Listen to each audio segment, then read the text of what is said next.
പറയുകയാണ്, നരേന്ദ്രമോദിക്കെതിരെ പാടണം. നരേന്ദ്രമോദി ആരാണ്? നരേന്ദ്രമോദി അധികാരത്തിൽ വന്നപ്പോഴാണ് വേടന്റെ മനസ്സിലെ ചിന്തകൾ യാഥാർത്ഥ്യമായത്. എന്താണ്? ഉണ്ണാനില്ലാത്തവർക്ക്, നോക്കാൻ ആളില്ലാത്തവർക്ക് അന്ത്യോദയ അന്നയോജന പദ്ധതി പ്രാവർത്തികമാക്കിയ നരേന്ദ്രമോദി, കിടപ്പാടമില്ലാത്ത വേടൻ പറയുന്ന പാവപ്പെട്ടവർക്ക് വേണ്ടി, അവർക്ക് വേണ്ടിയിട്ട് പ്രധാനമന്ത്രി ആവാസ് യോജന പദ്ധതിയിലൂടെ വീടുകൾ കൊടുക്കണമെന്ന് പറഞ്ഞ നരേന്ദ്രമോദി, എന്റെ അധികാര കാലഘട്ടത്തിൽ വീടില്ലാത്ത ഒരാൾ പോലും ഉണ്ടാകരുത് എന്ന് പറഞ്ഞ പാവപ്പെട്ടവരെ കുറിച്ച് ചിന്തിച്ച ഇന്ത്യയുടെ പ്രധാനമന്ത്രി. ആ പ്രധാനമന്ത്രി നല്ല മനുഷ്യനല്ലേ? നല്ല മനുഷ്യനായതുകൊണ്ടല്ലേ ഗ്രാമങ്ങളിൽ ജനിച്ചു വീഴുന്ന കുഞ്ഞു പെൺകുട്ടികൾ അമ്മയുടെ ഗർഭപാത്രത്തിൽ പെൺകുഞ്ഞാണ് എന്നറിഞ്ഞാൽ ആ കുഞ്ഞിനെ ഇല്ലായ്മ ചെയ്യുന്ന ഒരു സംസ്കാരം പല ഗ്രാമങ്ങളിലും നിലനിന്നിരുന്നുവെന്ന് വനിതാ ശിശുക്ഷേമ വകുപ്പ് മന്ത്രിയായിട്ടുള്ള ശ്രീമതി സ്മൃതി ഇറാനി അവരുടെ പ്രസംഗങ്ങളിലൂടെ നമ്മളോട് പറഞ്ഞു. നമസ്കാരം. വേടൻ പ്രശസ്തനായത് ഒരു അറസ്റ്റിലൂടെയാണ്. കഞ്ചാവ് പിടിച്ചു എന്നുള്ളതിൻ്റെ പേരിലാണ് അദ്ദേഹത്തെ അറസ്റ്റ് ചെയ്തെങ്കിൽ, പിന്നീട് പുലിയുടെ പല്ല് അദ്ദേഹത്തിൻ്റെ കഴുത്തിലുണ്ടായിരുന്നു എന്നുള്ളതിൻ്റെ പേരിലും അദ്ദേഹം അറസ്റ്റിലായി.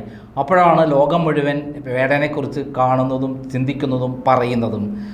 പിന്നീട് കണ്ടത് വേടനെതിരെ വേട്ടയാടുന്ന BJP നേതാക്കന്മാരെയാണ്. ചിലർ കേസ് കൊടുത്തു. അങ്ങനെ വേടൻ വീണ്ടും വീണ്ടും പ്രശസ്തനായിക്കൊണ്ടിരുന്നു. വേടൻ എന്ന് പറയുന്നത് ഒരു ചെറിയ കുട്ടിയാണ്. ആ കുട്ടിയോട് ഇങ്ങനെയാണോ പെരുമാറേണ്ടത്? അതെ, അങ്ങനെയല്ല. അങ്ങനെ അല്ല എന്നതിന് ഏറ്റവും വലിയ തെളിവാണ് ഒരമ്മയെപ്പോലെ സാന്ത്വനിപ്പിച്ചുകൊണ്ട്, കൂടെ ചേർത്ത് പിടിച്ചുകൊണ്ട്, നെഞ്ചോട് ചേർത്ത് പിടിച്ചുകൊണ്ട് സാന്ത്വനിപ്പിച്ച്, മോനെ ഞാനും പട്ടിണി കിടന്നിട്ടുള്ള ആളാണ്, എന്നെക്കാളൊക്കെ ഏറെ പട്ടിണി കിടന്നിട്ടുണ്ട്, എന്നാൽ ഞാൻ പോരാടിയിട്ടുള്ള ഈ നാടിന് വേണ്ടിയിട്ടാണ്. അതേപോലെ ഈ നാടിന് വേണ്ടി പോരാടണം, ഈ നാടെന്താണെന്ന് പഠിക്കണം, വളരും തോറും പാവപ്പെട്ടവരെ സഹായിക്കണം എന്ന് പറഞ്ഞുകൊണ്ട് കൃത്യമായി സാരോപദേശം നൽകി വേടനെ ചേർത്ത് പിടിച്ച് ശോഭാ സുരേന്ദ്രൻ നടത്തിയ ഒരു പ്രസംഗം തീർച്ചയായും കേൾക്കേണ്ടതാണ്. ഓരോ അമ്മയും കേൾക്കേണ്ടതാണ്. അങ്ങനെ ആയിരിക്കണം രാഷ്ട്രീയ നേതാക്കന്മാർ.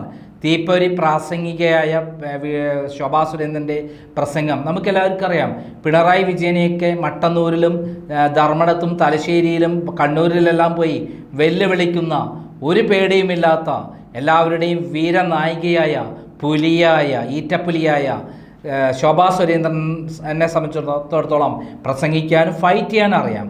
എന്നാൽ ഒരു കൊച്ചു കുട്ടിയോട് എങ്ങനെയാണ് പെരുമാറേണ്ടത്, പ്രത്യേകിച്ചും വേടനെ പോലെ വിഷമം അനുഭവിച്ചിട്ടുള്ള, സ്വാതന്ത്ര്യം വേണ്ട ഒരു കുട്ടിയോട് എങ്ങനെയാണ് പെരുമാറേണ്ടത് എന്ന് എല്ലാവർക്കും മാതൃകയായി തീരുകയാണ് ശോഭാ സുരേന്ദ്രൻ. ശോഭാ സുരേന്ദ്രൻ്റെ ആ ആലപ്പുഴയിലുള്ള കുട്ടികളോടൊപ്പമുള്ള ഒരു ഫംഗ്ഷനിൽ അവർ നടത്തിയിട്ടുള്ള ആ പ്രസംഗം തീർച്ചയായും നമ്മുടെ ഓരോ അമ്മമാരെയും ഓരോ രാഷ്ട്രീയ നേതാക്കന്മാരെയും കണ്ണ് തുറപ്പിക്കേണ്ടതാണ്. നമുക്കറിയാം BJPയിലെ നേതാക്കന്മാർ തീർച്ചയായും ശോഭാ സുരേന്ദ്രനെ കണ്ടുവേണം പഠിക്കാൻ, പ്രസംഗിക്കാൻ, പ്രവർത്തിക്കാൻ. നമുക്ക് അവർ പറഞ്ഞ പൂർണ്ണമായ പ്രസംഗം കേൾക്കാം. ചെറിയൊരു ഭാഗം മാത്രമാണ് മുന്നിൽ കൊടുത്തിട്ടുള്ളത്. വിഷയം കേരളത്തില് വേടന്റെ വിഷയമാണ്. അതായത് ഒരു ചെറുപ്പക്കാരൻ, ഒരു കുട്ടി, ആ കുട്ടി വളർന്നു വന്നപ്പോ ആ കുട്ടിക്ക് പലതരത്തിലുള്ള വേദനകൾ ഉണ്ടായി. അവന്റെ സമൂഹത്തിൽ നിന്ന് അവൻ ഒറ്റപ്പെടലുകൾ ഉണ്ടായി എന്നാണ് പറയുന്നത്. എന്നാൽ ആ ഒറ്റപ്പെടലുകൾ ഉണ്ടായിട്ടുള്ള കുട്ടിയെ കൊണ്ട് കേരള ഗവൺമെന്റ് എന്ത് പാട്ടാണ് പാടിപ്പിക്കുന്നത്? കേരളത്തിന്റെ ഗവൺമെന്റ് പറയുകയാണ്, നരേന്ദ്രമോദിക്കെതിരെ പാടണം. നരേന്ദ്രമോദി ആരാണ്? നരേന്ദ്രമോദി അധികാരത്തിൽ വന്നപ്പോഴാണ് വേടന്റെ മനസ്സിലെ ചിന്തകൾ യാഥാർത്ഥ്യമായത്. എന്താണ്?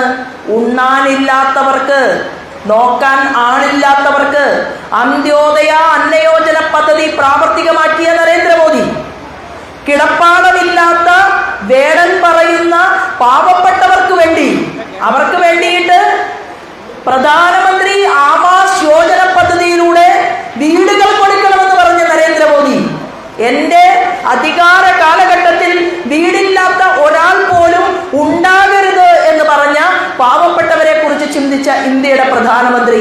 ആ പ്രധാനമന്ത്രി നല്ല മനുഷ്യനല്ലേ?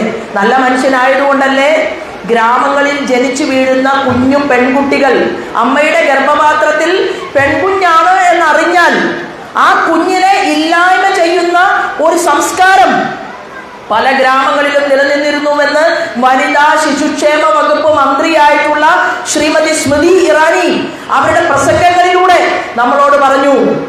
അങ്ങനെയുള്ള ഒരു കാലത്ത് നരേന്ദ്രമോദി പറഞ്ഞു, ഞാൻ അവരുടെ അപ്പൂപ്പനാകാം, ഞാൻ ആ കുട്ടികളുടെ മുത്തച്ഛനാകാം, എല്ലാ പെൺകുട്ടികളെയും ഞാൻ സംരക്ഷിക്കാം എന്ന് പറഞ്ഞുകൊണ്ട് സുകന്യ സമൃദ്ധി പദ്ധതി ഈ രാജ്യത്ത് കൊണ്ടുവന്നത് ആരാണ്? ശ്രീമാൻ നരേന്ദ്രമോദിയാണ്. അപ്പൊ വേടൻ എന്തിനു വേണ്ടിയാണ് പാടേണ്ടത്? ശരിക്ക് ഞാൻ വേടനെ ഒന്ന് കാണണം എന്ന് വിചാരിച്ചിരിക്കുകയാണ്. ഒരമ്മയുടെ സ്നേഹത്തോടെ, ഒരു സഹോദരിയുടെ കരുതലോടെ വേടനെ ചേർത്ത് പിടിച്ചുകൊണ്ട് എനിക്ക് വേടനോട് പറയണമെന്ന് ആഗ്രഹമുണ്ട്. എന്താണെന്നറിയുമോ? വേടൻ ഇന്ന് അനുഭവിക്കുന്ന വിശപ്പിനേക്കാൾ വലിയ വിശപ്പ് അനുഭവിച്ച ആളാണ് ഞാൻ. എനിക്ക് കൂലിപ്പണിക്ക് പോകുന്ന അമ്മയും അച്ഛനും വേടൻ പറയുന്ന തീക്ഷ്ണമായ സാഹചര്യങ്ങളിലൂടെ എത്രയോ ആളുകൾ കേരളത്തിൽ കഷ്ടപ്പെട്ട് പഠിച്ച് കടന്നു വന്നു. ആ കടന്നു വന്ന ആളുകൾക്ക് ആ വേദന മാത്രം ഓർത്തിരിക്കുകയല്ല വേണ്ടത്. എന്താ വേണ്ടത്? വേടനെ പാട്ടുപാടാൻ വേദികൾ കിട്ടുന്നു, വേടന്റെ പോക്കറ്റിലേക്ക് പണം വരുന്നു. അപ്പൊ ആ മോൻ എന്താണ് ചിന്തിക്കേണ്ടത്? ആ പൈസ ഉപയോഗിച്ചുകൊണ്ട് ഞാൻ പാവപ്പെട്ടവരിലേക്ക് എങ്ങനെ ഇറങ്ങി ചെല്ലണം, അവരുടെ മനസ്സിനകത്ത് എങ്ങനെ നന്മയുണ്ടാക്കണം എന്നല്ലേ ശരിക്കും ചിന്തിക്കേണ്ടത്. ആ ചിന്ത ആ കുട്ടിയില് സന്നിവേശിപ്പിക്കേണ്ടതിന് പകരം ആ കുട്ടിയെ കൊണ്ട് പ്രധാനമന്ത്രിക്കെതിരെ പാട്ടുപാടിക്കാൻ സാധിക്കുമോ എന്നാണ് കേരളത്തിലെ പ്രത്യേക രാഷ്ട്രീയ പാർട്ടികൾ പരിശ്രമിക്കുന്നത്. ഞാൻ പറയുന്നത്, മോനെ നല്ല സംഗീതം കിട്ടിയിട്ടുണ്ട്, നല്ല പാട്ടുണ്ട്, നല്ല വരികൾ എഴുതാൻ അറിയാം. അപ്പൊ എന്തിനു വേണ്ടി എഴുതണം? നാടിന് വേണ്ടി, വീടിന് വേണ്ടി, നമ്മുടെ നല്ല ഭരണകൂടത്തിന് വേണ്ടിയാണ് പാടേണ്ടത് എന്നാണ് പറയുന്നത്. അത് ഇത്രയും കുട്ടികൾ ഇരിക്കുന്ന ഈ വേദിയിൽ കുറെ സമയം പ്രസംഗിക്കണമെന്ന് ഞാൻ ആഗ്രഹിക്കുന്നില്ല. ഈ ശബ്ദവും കാലാവസ്ഥയും നമുക്ക് അനുകൂലമല്ല എന്നുള്ളത് കൊണ്ടും ഈ അവാർഡ് വാങ്ങിയ മക്കളിലേക്ക് ഓരോ അവാർഡും എത്തുന്നത് നിങ്ങളെ വലിയ വലിയ ആളുകളാക്കാൻ വേണ്ടിയിട്ടാണ്. അപ്പൊ നമ്മൾ എന്ത് ചെയ്യണം? നമ്മൾ രാവണനെ ജപിക്കാൻ പറ്റില്ല. പറ്റുമോ? രാവണൻ എന്ന് പറയുന്ന കഥാപാത്രം അത് നെഗറ്റീവിന്റെ പര്യായമാണ്, രാമൻ പോസിറ്റീവിന്റെ പര്യായമാണ്. അപ്പോ കുട്ടികളിൽ എന്ത് ചിന്തയാണ് ഉണ്ടാക്കേണ്ടത്? ജനക മഹാരാജാവിന്റെ, ദശരഥ മഹാരാജാവിന്റെ കൊട്ടാരത്തിൽ എല്ലാം കിട്ടുമായി വായിക്കാൻ വേണ്ടി കാട്ടിലേക്ക് പുറപ്പെട്ടു. ഒരു വലിയ ലോകം രാമന്റെ മുന്നിൽ ഉണ്ടായിരുന്നു. ലക്ഷ്മണൻ പറഞ്ഞു, ജ്യേഷ്ഠ, ഞാൻ ഈ സിംഹാസനം അങ്ങയുടെ കൈകളിലേക്ക് തരാം. ഒരു യുദ്ധം, ഒരു വാൾ, ഒരു മണിക്കൂർ എന്റെ കയ്യിലുണ്ടെങ്കിൽ ഞാൻ നിങ്ങളെ രക്ഷിക്കാം, നിങ്ങൾക്ക് ഈ രാജകൊട്ടാരവും സിംഹാസനവും നിങ്ങൾക്ക് തരാം എന്നാണ് പറഞ്ഞത്.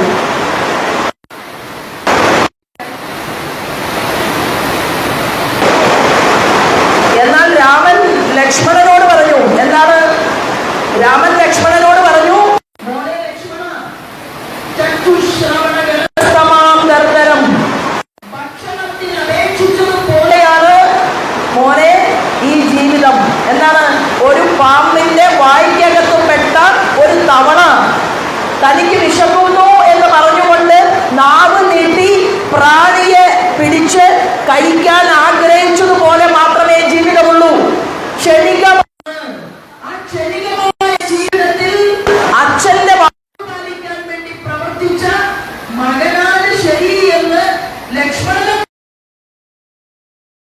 സിംഹാസനവും അതൊന്നുമല്ല എന്ന് പറയുകയും ചെയ്തുകൊണ്ട് സാക്ഷാൽ തുഞ്ചത്തെഴുത്തച്ഛന്റെ രാമായണം, നമുക്ക് രാമായണം വായിച്ചാൽ അതിൽ മനസ്സിലാക്കാൻ സാധിക്കും.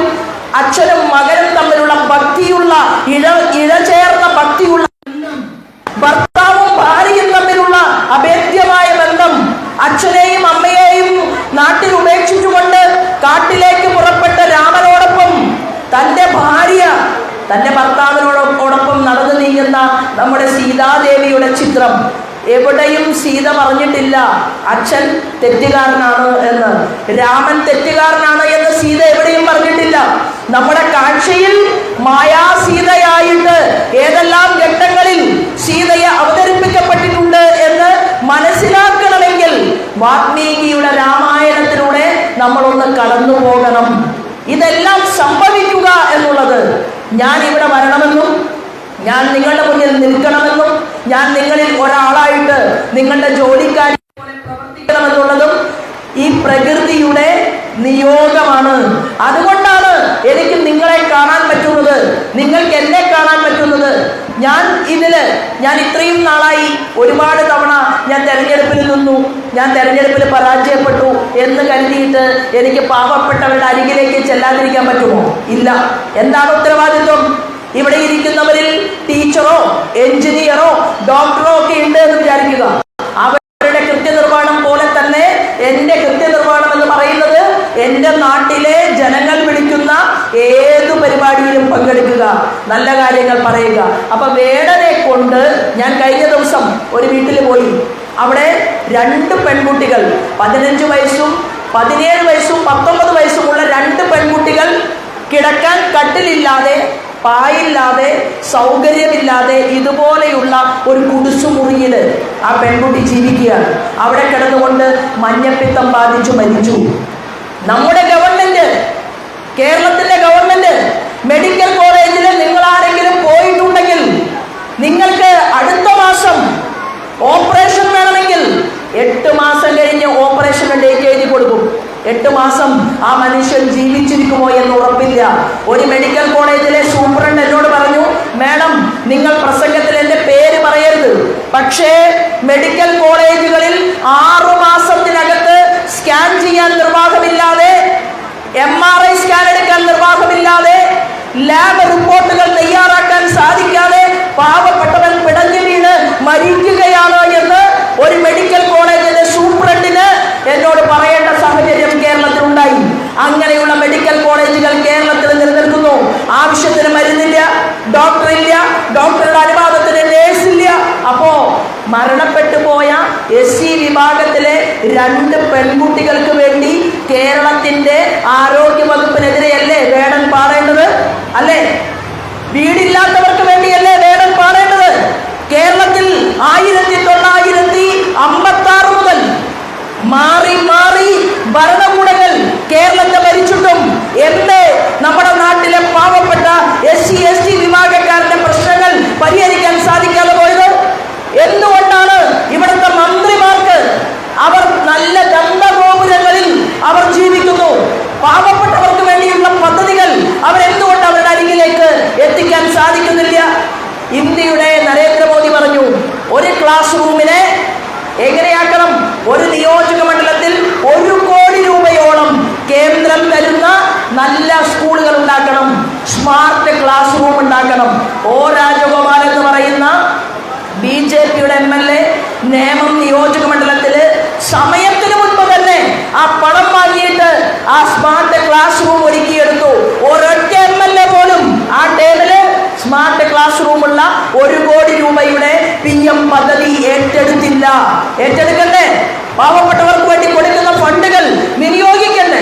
ഞാൻ മക്കളിരിക്കുന്ന ഈ സദസ്സിൽ മറ്റു രാഷ്ട്രീയ കാര്യങ്ങളിലേക്കൊന്നും കടക്കുന്നില്ല.